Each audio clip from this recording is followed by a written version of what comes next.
मुंबईकरांची lifeline म्हणजेच local train.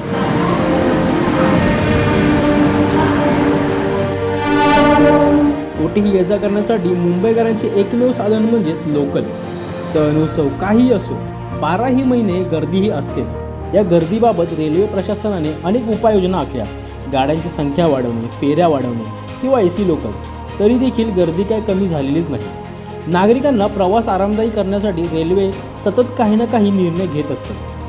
आताही railway प्रशासनाने रेल्वे फलाट गर्दीमुक्त करण्याचा निर्णय घेतला आहे। त्या दृष्टीने रेल्वे काम देखील करत आहे। गर्दीमुक्तीसाठी रेल्वेच्या काही स्थानकातील खाद्यपदार्थाचे स्टॉल हटवण्याचा प्रस्ताव तयार केला होता।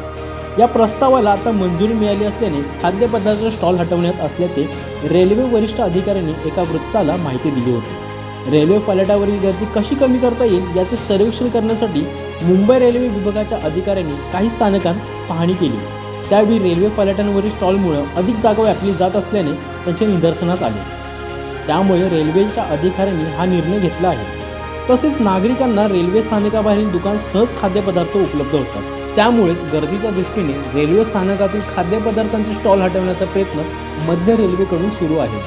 सध्या कुर्ला, कल्याण, डोंबिवली आणि वडाळा रोड या गर्दीच्या स्थानकातील खाद्यपदार्थ स्टॉल हटवण्याचा प्रस्ताव तयार करण्यात आला आहे। दरम्यान यापूर्वी दादर आणि घाटकोपर स्थानकातील फलाटांवरील स्टॉल हटवण्यास मंजुरी देखील दिली आहे। त्या दृष्टीने काम देखील सुरू करण्यात आले आहे।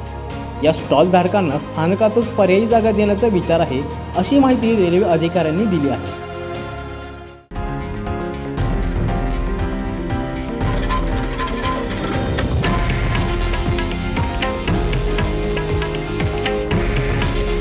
हे आहे देशातील नंबर 1 न्यूज नेटवर्क आणि आपण पाहत आहात TV9 मराठी। काळजी तुमची, हित महाराष्ट्राचं।